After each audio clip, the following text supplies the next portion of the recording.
বৃষ্টির সময় যে 5টি কাজ কখনোই করবেন না। 1 নাম্বার, বৃষ্টিকে গালি দিবেন না, কারণ বৃষ্টি আসে আল্লাহ তাআলার পক্ষ থেকে।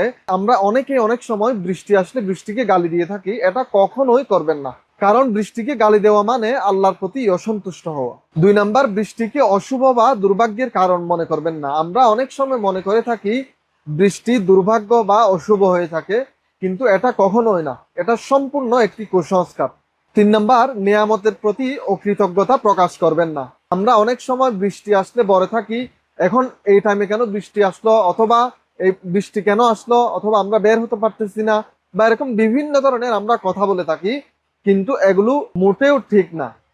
এগুলো আল্লাহ তাআলার নিয়ামতের প্রতি অকৃতজ্ঞতার প্রকাশ। 4 নাম্বার, দোয়া ও আল্লাহর স্মরণ থেকে গাফেল হবেন না। আমরা অনেক সময় বৃষ্টি আসলে শুধুমাত্র আড্ডা দিয়ে বা বসে থেকে কাটিয়ে দেই, এটা মোটেও ঠিক না। এই সময়টা বেশি বেশি জিকির করার চেষ্টা করবেন।